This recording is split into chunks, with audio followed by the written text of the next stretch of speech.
Good morning and welcome to today's webinar on cybersecurity. The problem with cybersecurity is that it's everybody's problem, and unless organizations realize that, then no solution will be a complete solution. I'm going to speak to you today as senior managers. Some of you are CEOs, but I'm going to speak to you as if you're the CEO, because as senior managers, it is as much your responsibility as that of the IT manager. So yes, some of the things I will say today, you will say, well, that's clearly the responsibility of the IT manager. Yes, but there's a lot for you guys as well. So let's get started. In a moment, I'm going to talk to you about us, about who we are and what we do, but just the one slide. Then I'll talk about what is cybersecurity, what does it entail, what's the scope, what are the risks. You know, most of us think ransomware, but that's just one of seven I will present to you. And to reassure you, there is guidance. There are standards out there, and there are things you can do. And I'm going to focus on one of those today. One that I think is accessible for non-technical people as well. It's not too techy. And so I'll break it down into what the NIST approach describes as identify, protect, detect, respond, and recover. Now, you will hear that language in other documents from the regulator, I'm sure, as well. They tend to use those phrases.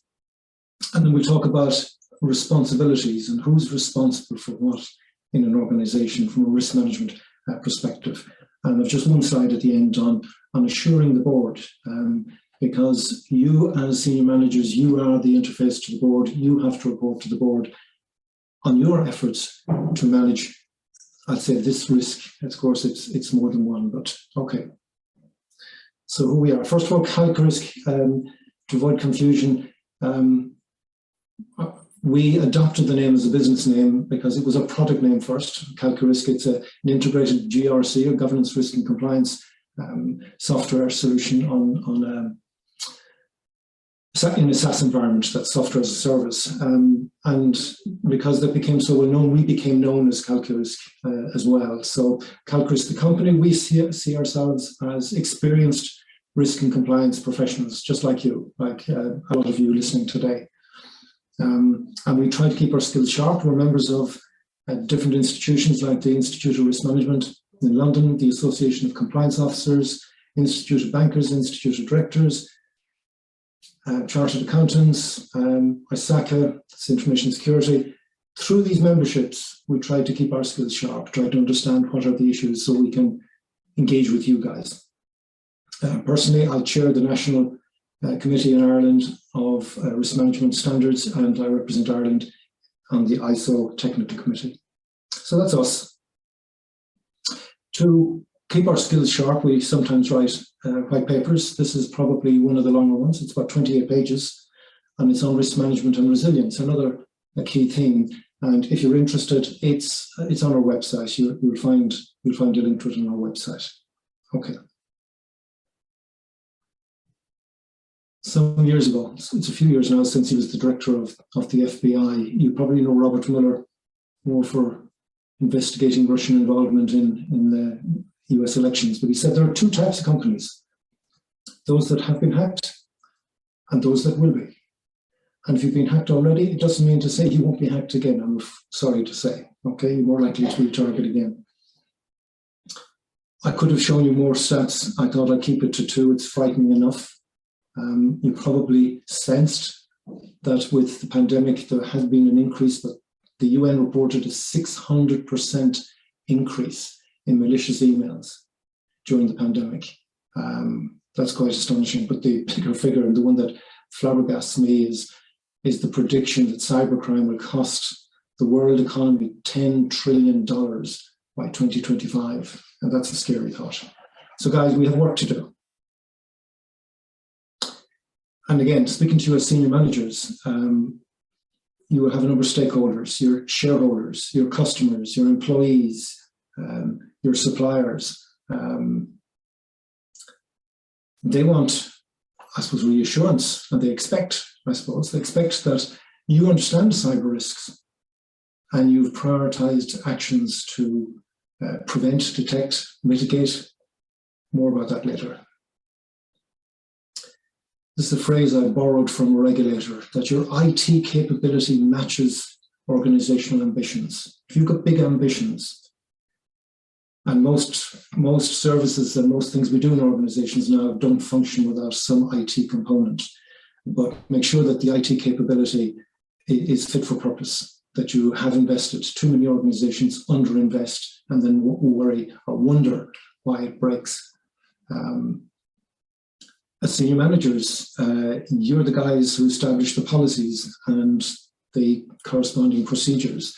Make sure they're appropriate. Again, appropriate if we're talking about cybersecurity, your information security policy, your access control policy, etc. And procedures then for keeping, for assigning access rights. And I'm not going to give you a list at this stage. But the stakeholders expect you to be doing this. Right?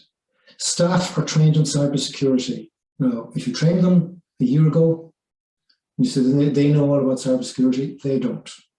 Best practice today is a refresher training every quarter. I'm sorry, but if you're not refreshing that every quarter, you're behind. So keep people up to date. Systems are secure. That's kind of mother and apple pie when you're talking about cybersecurity. You expect that systems are secure. I would say it's the humans that are the insecure part of this, but more about that later. And probably the biggest sin I see committed by organizations is the failure to have a plan for when things go wrong. And maybe it's because you prefer to focus on that prevention and don't let it happen in the first place. Guys, it will happen. It may be small, it may be large. But if you don't have a plan, then you as senior managers are not doing your job. Okay? Have a plan. We'll talk about what might be in that plan later. Now, I know your first reaction to this is, I thought he said this wasn't going to be techie. So let me add some English words to this. Okay. I borrowed this from Aspect Security, but it's kind of the language that techies use, that some threat agent, not through nation state, criminal, activist, whatever, script kiddie. Some criminal sends you an email. That's their vector, that's their approach, that's their technique.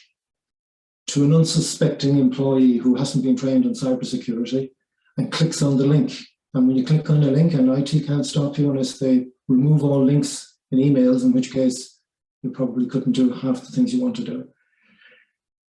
And grants them access to a server because that user has access to the server and now they're in your organization. It can happen so simply. Trust me, it is that simple. And if somebody gets in and affects one of your information security devices, server, that's when the damage starts. Now, for those of you more technically minded, there is a thing called the kill chain and the 7 steps. I'm not putting it up here because it's probably deserves 10 minutes on its own, but there are 7 things you can do to break that chain, that disastrous chain. And 3 of them are before you actually have an infection. And the first one, and I'm reminded of I think it was Target in America, who were the target of an attack, unfortunate name. And some months previously, they had published with Microsoft a case study of how they were using Microsoft's technology in managing their network. They had given the bad guys a blueprint for their network of what the structure. Now, the first step in the kill chain, the first place where you can break this attack, is don't give the bad guys any information. It's reconnaissance is the phase, and it's where the bad guys are collecting information. Trust no one. Publish no information. Okay. So back to English. What are the risks from cybersecurity? If cybersecurity, and by the way, cybersecurity for me is information security. It's just, we added the word on cyber, I'm not sure when, but probably to indicate it's coming from out there, from the cloud and from somewhere we don't know where. Well, it doesn't matter. It's still the same information security, just a little bit more complicated these days. The risks, I said I'd give you 7, extortion in there, the ransomware is in there, but data breach. Somebody gets your information, personal information, and publishes it, or it gets out there into the public domain. Your website is exposed, and this has happened to a number of companies where personal information was visible to the world. A data breach, a loss of assets.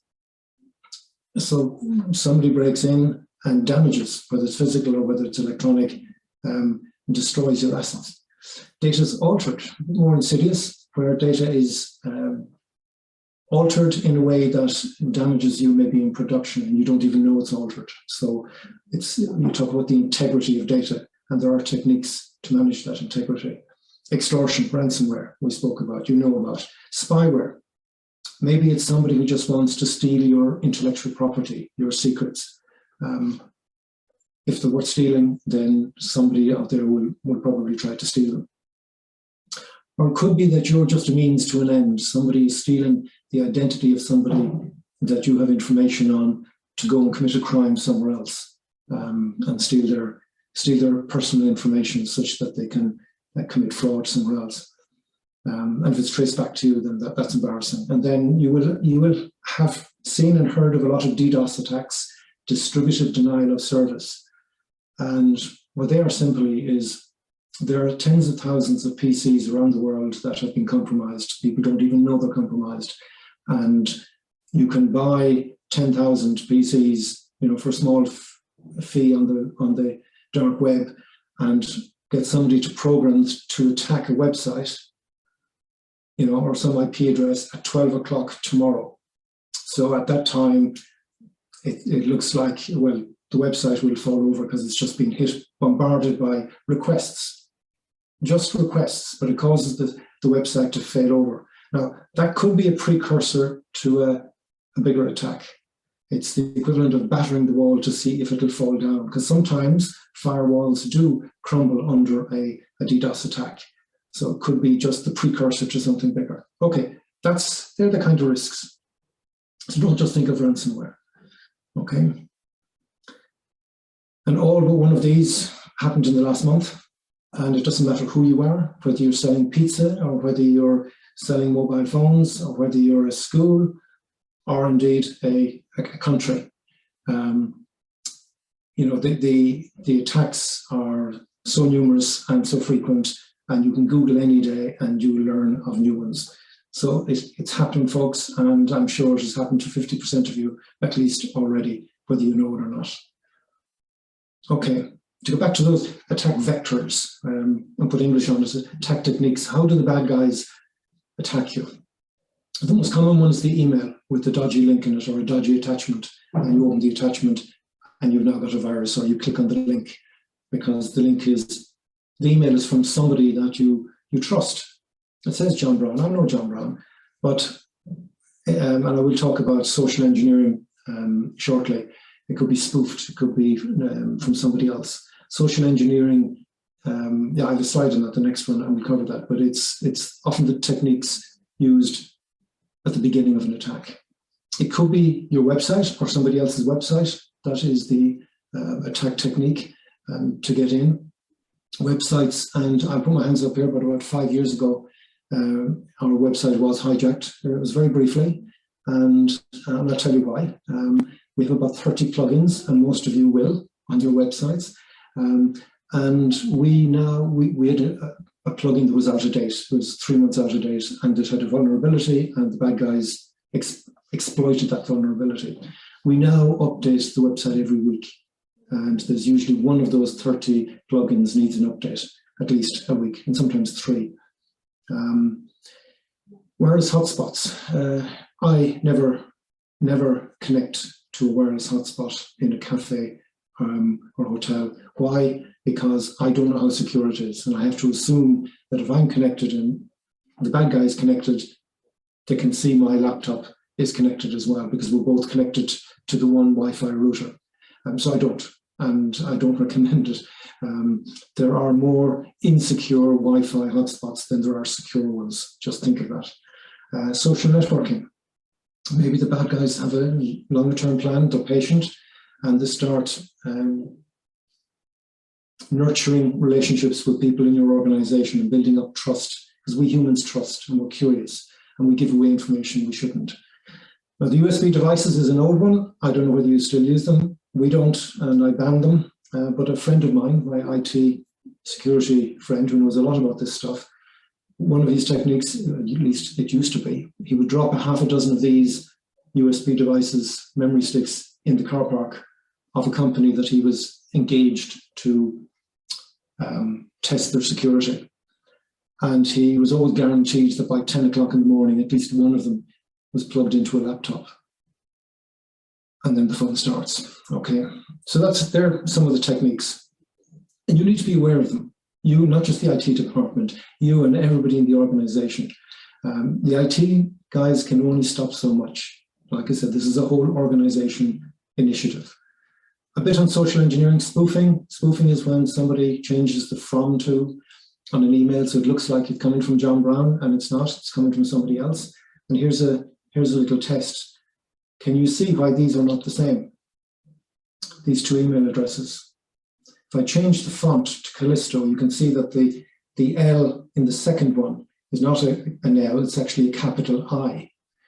So it's very easy to make an email address look like somebody else's. So just beware. If you're getting an email from somebody and it's a strange email, you know the person with a strange email, be suspicious. Start at zero trust. Phishing is when somebody starts phishing for information. Think of it like that. They're wanting you to fill out a form, give some information, and it could be personal information. That's just the beginning of collecting information they're going to use in an attack. Spear phishing is when it's maybe focused on you, dear Jerry, and has a bit of information about you. So, well, they obviously know me, so it must be true. No, it's just a very clever phishing email. Vishing is, think of the V for voice. It's when it's done over the phone. If somebody phones you and then starts asking you for personal information, that's a red flag. Now, I actually got a call from my bank saying that there were some suspicious transactions on the credit card. And then they said, now to verify who they're talking to, could I give them my date of birth? And I said, no, you called me. So I called them back on the number, and I got speaking to the person again. I said, now I can tell you. And by the way, your process is deficient. You can't be calling me and asking me personal information. So guys, don't be afraid to say no. And girls, guys and girls. Watering hole. If your employees love surfing and it's known that there's a bunch of them who go surfing, maybe the attack is on the European surfing website, because I know these people go there, and you infect that website, that's the watering hole, and you know these people from this organization will go there, and it's easier to infect that website than to infect the company. Be aware. Maybe you should have blacklists on your internet browsing. And lastly, bogus inspectors. Don't just assume because somebody is wearing a uniform that they're trustworthy, real. I know of one organization where a guy walked in and walked out with 6 laptops, and somebody actually held the door open for him when he walked out of the laptops. It doesn't have to be always through the medium of the internet. I know it's called cybersecurity, but just think it as information security and think physical as well as virtual. Okay. Vulnerabilities, and we have many, but probably the top of the list is the human and the unwitting employee. As I said, we're trusting, we're curious, we click on the link because, oh, holidays in Italy, I love Italy. But we need to stop trusting, especially when it's a link in an email. IT system misconfiguration. If I translate this into English, it's like leaving the back door open in your house, having an alarm system in your house, not turning it on and leaving the back door open. IT is complex, and if you haven't invested in training your IT people and you're keeping that to a minimum, there are going to be exposures. So I would say don't, and I'm not making an argument here for the IT people, but IT misconfiguration comes often from maybe poor training or not enough resources. But the next one is unforgivable, unpatched flaws in the operating systems. If you're as old as me, you remember the times when we used to patch systems every 3 months because sometimes a patch could stop production and you need to test it. And those days, I think, are gone for a number of reasons. You can't be waiting 3 months. Even 1 month is too long. If it's a critical flaw, do it now, do it today. You will hear of day zero viruses and attacks happening the same day that the vulnerability was published. But 95%, I'd nearly say, but definitely more than 90% of vulnerabilities that are exploited have been known for months, not days, but months. So there's a lot of unpatched vulnerabilities out there. Ask the question. As a senior manager, ask that question. Are we fully up to date in our patching? We all have mobile devices today. Are they equally protected? Smartphones, laptops, anything that can connect to your network that has information on it, is it protected? Again, as senior managers, guys, your job to ask the question at least. Storage of data in the cloud. Again, I'm going to put my hands up here, and some years ago I did in Dropbox. It was free, it was great, it was handy, and then they got hacked, and I stopped using it. Particularly after my friend said, have you checked if your credentials have been, stolen? Have they appeared in any list? And this one, have I been pawned? And you put in your email address and it tells you, oh yes, yours was on the list of those email addresses and passwords that were stolen when Dropbox was hacked. And then my friend said, now, do you still have the Dropbox account? I said, yeah, but I don't use it. And he said, but somebody else might be using it. I quickly deleted my account, okay? Just saying, if you're storing data in the cloud, and we do, I'm not telling you which one, I'm not giving out any information, make sure it's secure, guys. Service providers, you might be secure, but we all have third parties we now depend on. It's part of doing business. How secure are they? Have you done your due diligence? Are they as secure as you?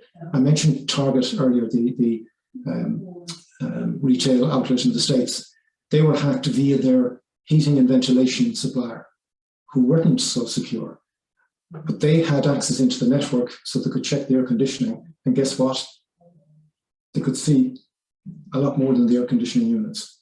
So service providers. I got 3 images here. I just want to, I suppose, emphasize a point. There was a time when, for protection, we hid behind big fat walls and had a moat, and that gave us the protection. But that was 20 years ago, and IT had the firewalls and kept the bad guys out. But, even before the pandemic, organizations were more like airports, with legitimate traffic passing through and coming in. And the job was to detect the terrorist and keep them out in the first place. But since the pandemic, and we started remote working before it, but it accelerated that trend. And now we're in the office sometimes, or we might be in a branch office, different to the main one, and that can cause issues. Or we're working at home, as I think we all do some days in the week, or even in a cafe, God forbid. But the concept of the periphery or the network perimeter is really gone. Where is the perimeter in a network that's out in the counties? So it's difficult, folks. So you have to be aware, and it's not just an IT problem. So I'm going to summarize the first half. This is the first half by saying mitigate the risks. Certainly have an information security policy and enforce it. Classifying information, by the way, even if you have 3, public, company confidential, or extremely confidential, because the really sensitive stuff should have more protection. And if you say, well, it's all confidential, then you're either spending too much or you're not protecting the really critical stuff well enough. So every information security standard will tell you to classify your data. And certainly if it's in transit or if it's, in laptops, encrypt sensitive data. Manage your personal devices. Have strong passwords, maybe two-factor authentication, particularly with remote access, use two-factor authentication. This one is big, training the employees to recognize suspicious activity. and if there's any departure from protocols and instructions. You see here, document procedures and stick to them. A classic one is that 5 to 5, a call comes in, somebody asking you to transfer money maybe to an account, but it's not an account you usually transfer to, and but it's urgent, and they say if you don't do this, there's going to be serious loss, and I'm going to be complaining to your boss. And I'm speaking from a case I know of, by the way. But the person stuck to the procedure and hung up on the call and called back the customer to find that no such instruction was issued and that this was identity theft. And they followed the procedures, which was to do a callback to a known number. Due diligence on your partners, proportionate. Sometimes we get asked 300 questions, which is disproportionate, but somewhere between 50 and 250 is probably the range. And monitor adherence to procedures. We can get complacent and we can say, oh, I don't need to do it. No, sticking to procedures, because that's what the regulator will beat you up for not sticking to your procedures. It's fine to have policies and procedures, but if you're not doing what you've written down, that's where you'll get the big fines. And you have to be able to demonstrate that you're following the procedure. Okay. And end of part 1. Going to dive a little bit deeper now, and you will get a copy of these slides, so you will be able to read them at your leisure. There are various standards out there. I'm not going to go through them, but NIST is the American one, Institute of Standards and Technology. ISO 27001 you'll be familiar with. That's more aimed at the techies and the controls than CIS, the Centre for Internet Security, again, more American and in the insurance space. COBIT, if you're a large bank. The Prudential Regulator in the UK issued a cyber questionnaire. It's a good one, but again, it's narrow enough. And there's guidance from the Irish regulator, the central bank. But I'm going to focus on NIST because I like the 5, call them pillars, if you like, of this approach. And it's language that I'm hearing from regulators more frequently: identify, protect, detect, respond, and recover. And I think it's neat. I think it works. I'm going to drill down my mind maps. People who know me know I like mind maps. So let me tell you, and we're going to drill down in each of these. It starts with the identify phase. What is important to your organization? All standards these days tend to have a section called Understand Your Organization, so that you know what the objectives are, what's important, what's worth stealing, what are the assets, where are the assets? So that identify discovery phase, if you wish. Protect, yes, protect will be a lot of IT. In it, the access control, who has access to what, and whether it's training, it's awareness training for people as well. Detect, if you have a break-in, will you know? Will an alarm go off somewhere? Do you know the average dwell time? Now, I haven't looked recently, but when I looked a few months ago, it averaged between about 96 days and 204 days before an organization realized that the bad guys were in their network. That's serious damage if it's that long. So will you know when something is going awry? And when you find out, have you got a plan to respond quickly and protect and stop the damage? And then when you have stopped the damage and you've managed to repair it a bit, recovering back to normal, have you got a recovery plan and communications plan? Because all the while this is going on, you have customers, you have regulators, employees who want to know what's the story. Having a serious incident is not the time to start planning. Okay, your professional managers, this is not just an IT plan, this is a company response plan to a serious incident, and it requires all of you, all senior managers, to be involved. So let's dig a little deeper. I will try and keep it non-technical because I want you guys to be convinced at the end of this you are part of the solution, right? Now, I mostly, it's borrowed from NIST, but I have to admit the governance bit I stuck in here because it's a plinth across those 5 pillars. Without good governance, across all of this, it's going to fail. You need policies. You need an information security policy to start with, but you need to follow them up with procedures and processes. And as senior managers, that's part of your job, isn't it? To establish the policies. Now, whether you write the information security policy or you're just somebody who reads it and can contribute. As a senior manager, you're at least one of those. So it is important that they are in place and that they are followed and people know their roles, responsibilities. And if you're the data protection officer, then you sit on both sides, because in data protection, there has to be appropriate information security. So you need to understand the law and you need to understand what appropriate information security looks like. The organisation is what I said. It's understanding it. What is the mission? What are the objectives? Because that's what you're protecting, ultimately. From a risk management point of view, that's what it's about. And if you're going to assess the risks, which is part of this, understanding and identifying the risks, the dependencies that your organisation have on others is part of that. So you need to be looking at the dependencies from systems and from people. Now, the more, I suppose, you'd expect to find in here, the assets, identify the assets. Where are the systems with the information on it? Now, we did this last year where we created an inventory of all our assets, and I can tell you that it is certainly well worth doing, and should have been done years ago. But I have to practice what I preach, but do it, folks. Create a list of all your assets where the information is, and you'll find a few surprises. But devices, whether it's laptops or smartphones, anywhere where information is stored, you need to know, and you need to know that it's protected. And don't forget the facilities, right? Because if that's your weak point, then the bad guys will find it. Do you have a risk management process and criteria? Do you have an approach that is enterprise-wide? We can certainly help you with that. But do you have risk appetite? And what is that?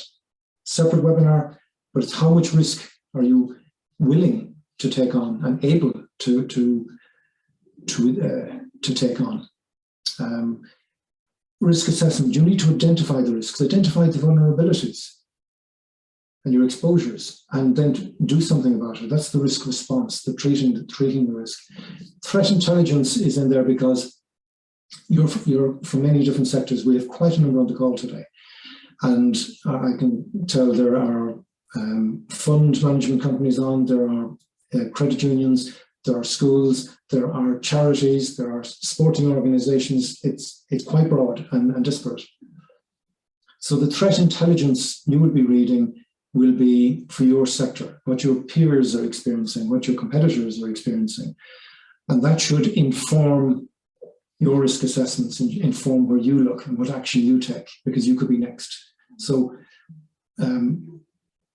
because there's so much information, it needs to be qualified by that intelligence, okay? And don't forget the service providers. Identify them. Who are they? Who are the critical ones? And do you have a policy for outsourcing in the first place? I reckon if you look at your accounts payable list and see who you're paying money to, you will be surprised at how many third parties are involved in your organization. I say third parties, they might not all be service providers, but might be contractors, suppliers in some way, but check it out. Okay.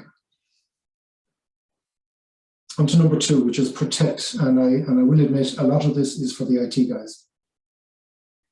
So I will not dwell on it too much. But as senior managers, it'll give you, hopefully at least, something you can use for asking questions. Access control. Who has access to what? Who grants that access? Who says Mary can have access to the financial folder? Do you have processes and procedures for controlling that? It won't all be done by IT. And when somebody leaves the organization, somebody has to tell IT to switch off access.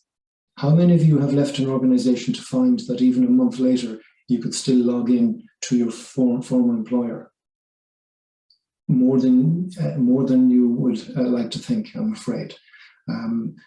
So yes, access control is your responsibility as senior managers to make sure it is always tight and people are only given access to what they need to do their job. No more. It's not about trust, but if their credentials get compromised, you want to limit the damage. Awareness training. IT guys are not trainers. That's not their skill. Some of them, yes, might have that skill. It's not their responsibility. You as senior managers, and you have people reporting to you, your responsibility. Train your people, make sure they're aware, and it doesn't matter who you are in the organisation, from the board right down to anybody who has access to a keyboard, I would say. And the third parties, contractors. Data security, well, that's bread and butter for the IT people, the confidentiality, integrity and availability, CIA. That's what their job is, to protect the confidentiality. But remember, they can only go so far. And if the human is weak and clicks on a link or gives out information they shouldn't give out, IT can't stop them. They can't be standing behind you all the time. I would say, just point out one here, data destruction. Again, as senior manager, if that server is being replaced, has somebody asked the IT department what happened to the old server and the hard drive that was on it and the data that was on that hard drive? A senior manager, somebody's got to ask the question. I'm looking at you as if you're the CEO, and assume you're the CEO, ask the question. An unasked question is an assumption, and assumptions just get us into trouble all the time. Policies are processes and procedures. You've got the policies, processes and procedures, they should be there for the whole life cycle of a system. Installing it, maintaining it, backing up, decommissioning it. You should have the full life cycle. Patching vulnerabilities. This is all part of the daily job, yes, for IT.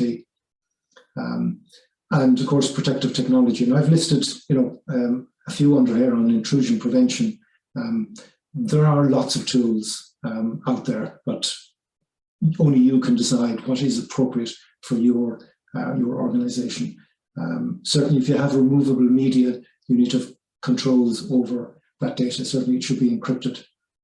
But look, use this really as a prompt to ask the questions. On to detect. And I'm looking at the time as well, so it's going to be tight. Will you know if the bad guys are in your system? Who's monitoring? Who's watching?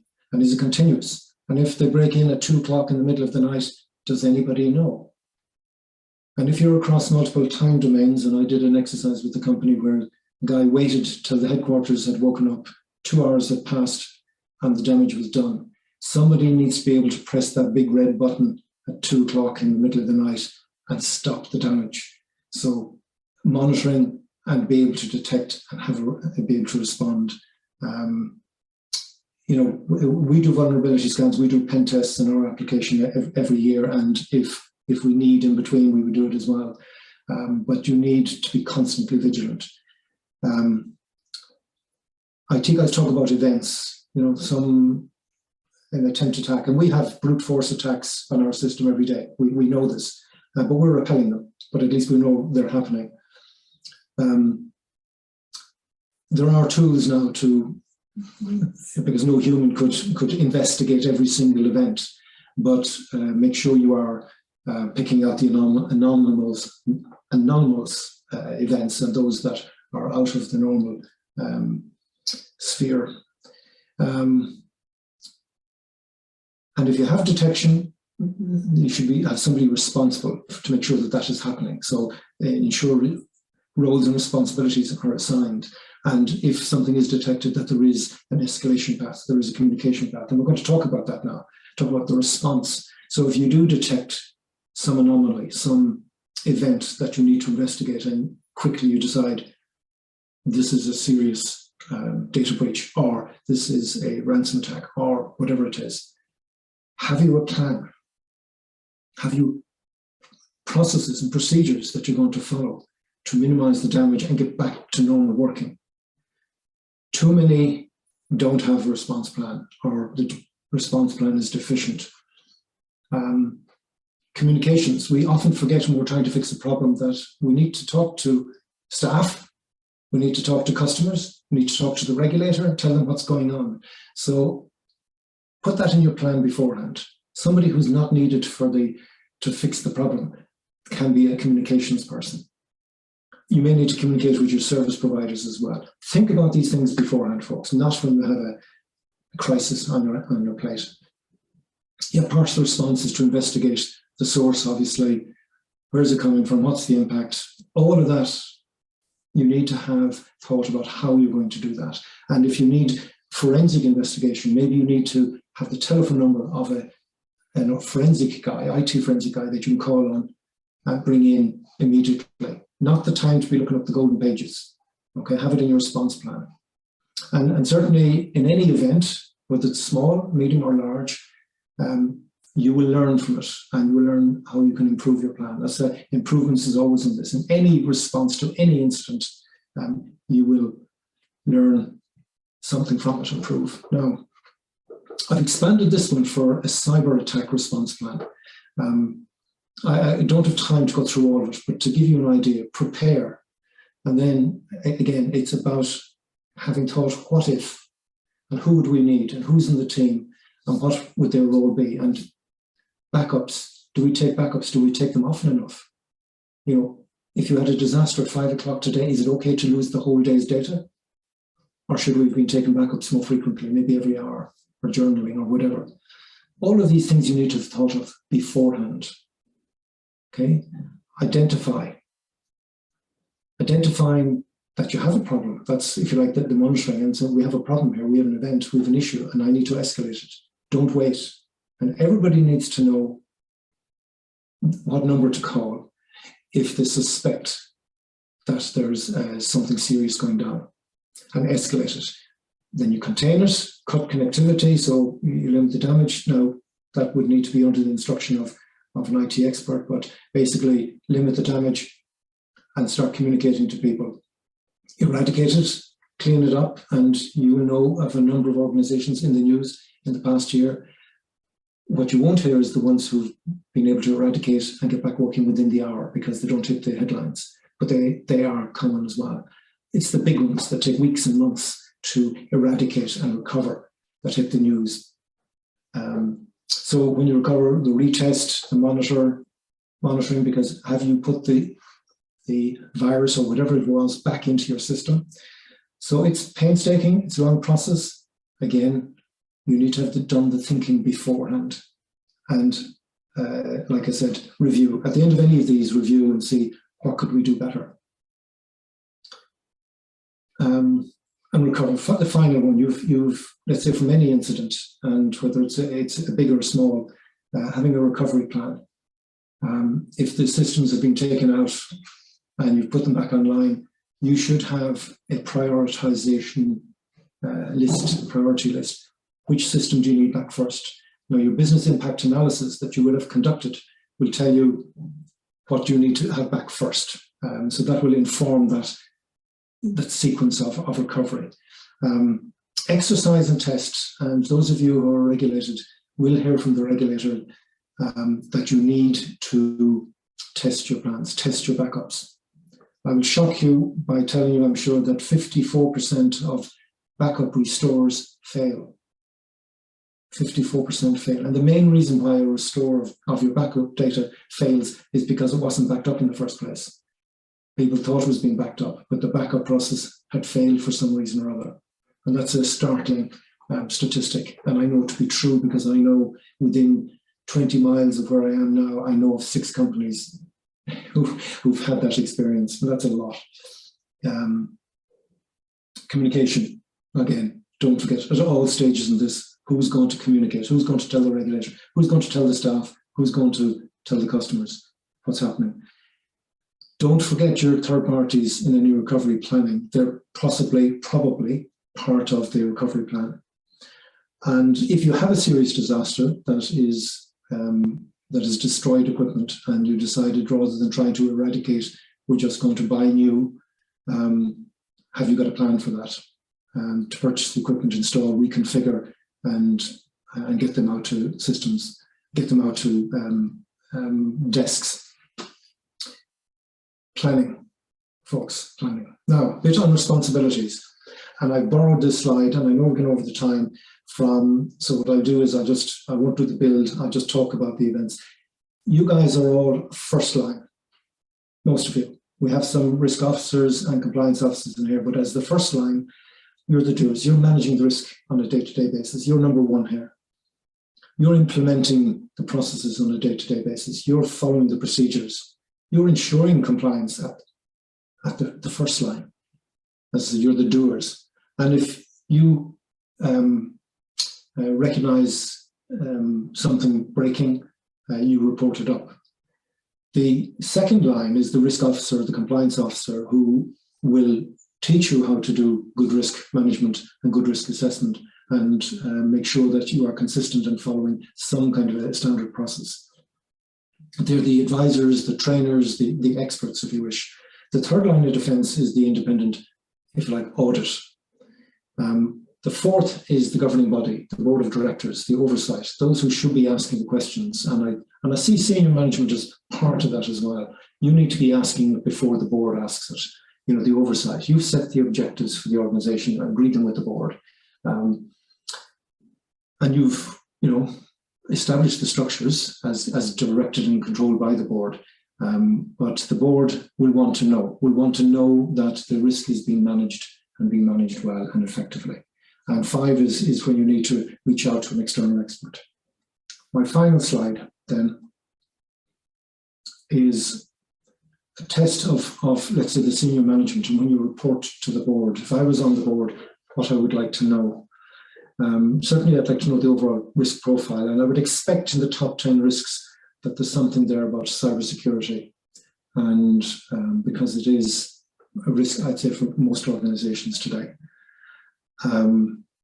Particularly, how is it threatening the objectives? Try and relate your risks always to objectives. Are the controls working? What evidence do we have that the controls are working? You know, have we had incidents that were successfully, let's say, defended, recovered from, whatever? Have there been near misses or incidents? I would always be suspicious if somebody said, no, we've had no attacks, we've had no incidents. Are we detecting them? I would like to know if there are gaps and what we're doing about the gaps. You know, if we had an incident and something was weak and we now know we should replace something, are we doing it? When will it be done? Critically, have we tested our response plans? That would be always my question if I was the board, asking the management team, have you done a scenario test on this? A credible scenario. Again, the regulator is asking organizations to test their plans with credible but severe scenarios. And as a board, I'd like to be getting some key risk indicators, you know, whether they're, and there are 4 types: exposure, stress, causal, and failure. Exposure might mean changes in the business environment. It could be the price of oil that, you know, if it goes up so far, it's going to be a problem for us. Is a key risk indicator. It could be, you know, attacks. If we're talking about cybersecurity, have you got a metric in there on the number of attacks or the number of incidents, and is it increasing? Do you have any measure, any metric in there? I know we've run out of time, folks, so I'm going to leave it at that and say to you that as a freebie for anybody who's still on the call, and most of you still are, I can see, we have a generic information security policy that I wrote some years ago. It was kind of the basis for our own. It's about 5 pages. It's the longest policy I've ever written. I like to keep procedures separately, so it's just policy. But if you're looking for a template and you're looking for ideas, it's certainly a good starting point. Of course, you have to tailor it for your own organization, but it's a freebie. We'll give you the Word version and you can make it your own. So if we have any questions, so I can see that we have quite a bit in chat. I'll take the Q&A first. Siobhan, what are your thoughts on moving your company storage to the cloud?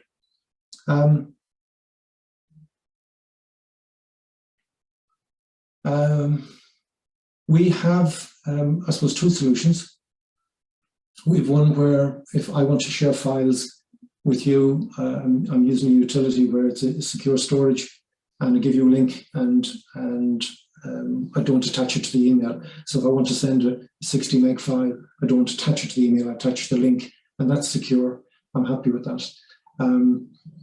The other one is, like a lot of you, I'd imagine, if you're using SharePoint and OneDrive, I would remind you that OneDrive, if you have access to OneDrive in the cloud, if you get a virus, then and the virus spreads, it'll corrupt anything it can see. So my recommendation always is to have a copy, and I do, of my data on a drive that's off the network. Okay, so it's physically, I connect it when I want to do backup, and then it's off the network, so it's only on for a very short time. The cloud can be like that, and there are secure places in the cloud to store information. So I have no problem with the cloud, if you'd like to answer that. But do your homework on where it's been stored and what is the purpose. If it's for backup, then disconnect it from your network when it's been stored. Okay, some questions. So these are just thanks.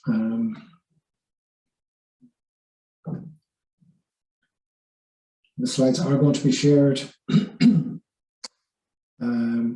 Somebody said I was turning the microphone. The microphone is actually 2 meters over there, but probably my throat is getting dry. So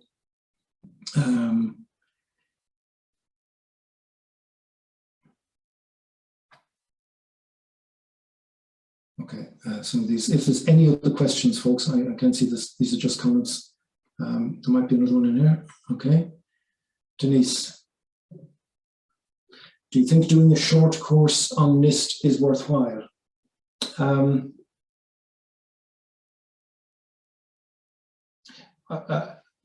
Training is always worthwhile in my experience, and people who know me will know I've always spent the training budget. Download the CSF, the Cybersecurity Framework from NIST, I've given you kind of the headlines. It does actually go one more level deeper and kind of questions to ask. If you're a customer of ours, we have the questions in the system. But to answer your question, yes, training is always worthwhile. NIST, I just find, is, I like the Identify, Protect, Detect, Respond, Recover. It's very easy for, let's say, non-technical people to see where that fits in the organization, whereas the 27001, it's technical controls for the most part across the organization, less obvious. Philip, can you advise on disabling links within emails? Is it a setting within Software Office?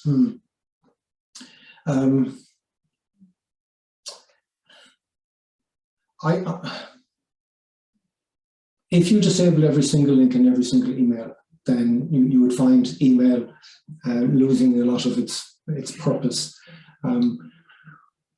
What IT can do, though, is they could have a blacklist and a whitelist of websites that you may not go to and others that you can go to that are safe.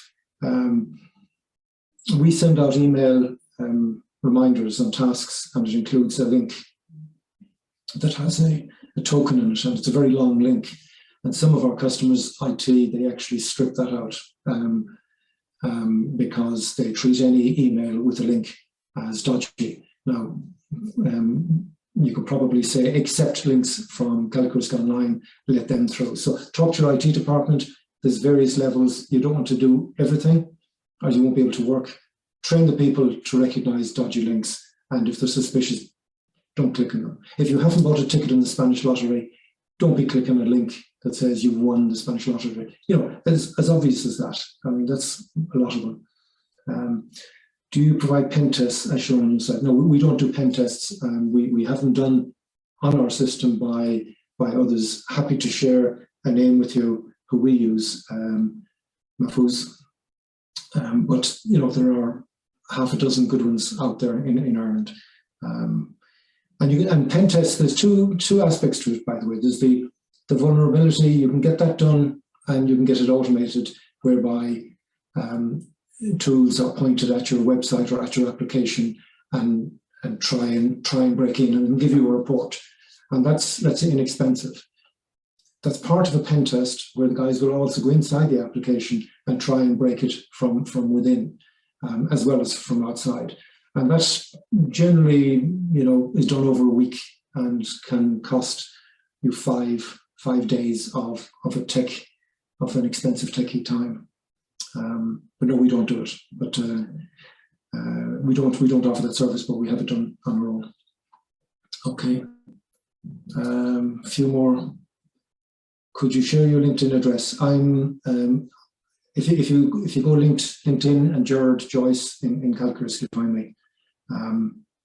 Patricia, great, okay, share some info on this stuff. Absolutely, share the information, Patricia. Absolutely, it's about everybody being aware. Okay, I see that Fiona has shared a link to my. Thank you, Fiona. She's reacting to these faster than I am. Okay. Okay, and I think there might be another question. No, that's in. Okay, guys. I think we got them all. If you have other questions, I'm happy to take questions as well. I don't always have the answer straight off, but I'm happy to give an opinion or research it if it's of wider interest. And if you have ideas for other webinars, we like to do the short webinars. This has been a bit longer, but it was hard, and you can see, to distill that into. Normally we do a half an hour with some time for questions. But if you have other ideas, by all means share. So others, how will the quantum technology impact security? Quantum technology, that's probably one for another day. Hi, Patricia. I'm not going to pretend. I mean, I was a hardware engineer many years ago, and quantum technology, the way I see it, is it's stuff has been able to be done faster. Those who have the resources for quantum computing can technically crack passwords that would have taken weeks to crack, now can do it in hours possibly. So nation states certainly will be investing in the quantum technology and using it. I still think it comes back down to basics, you know, that the human is the weakest link, let's face it, in all of this. And we need to make sure that they're aware of, you know, when they're being, I suppose, preyed upon, and to recognise and to basically not trust anybody online. And even if you get an email from somebody you trust and they're giving you a link, I generally don't click on links in emails because I'm maybe hyper paranoid. But quantum just makes it, makes more possible for people who have the money. But that's, I know it's simplification, but I'm not an expert on it. But okay, any more? All right, folks, I think we're on the course. Thank you for the thanks. The best place, where would be the best place to go for best practice guidance on password management and policy at the moment?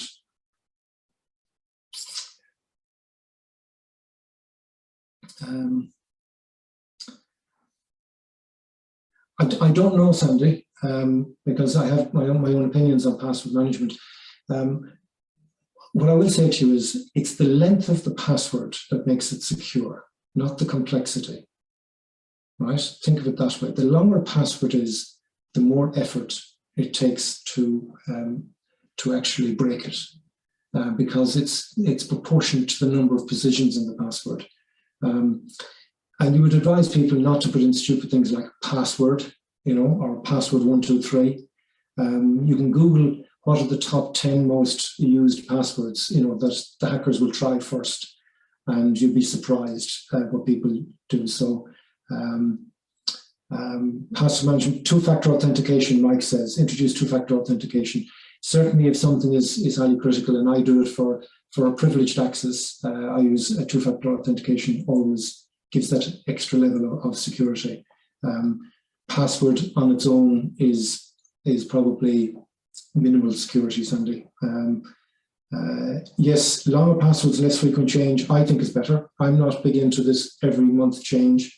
I think a longer password would be my preference, but that's my opinion. I would say I will have a look and see if there's an expert article, Sandy, and I'll send it to you. All right. And Peter, thank you, Peter. All right, folks, I should let you go. There's still a lot of you online. I'm sure you're enjoying the conversation here.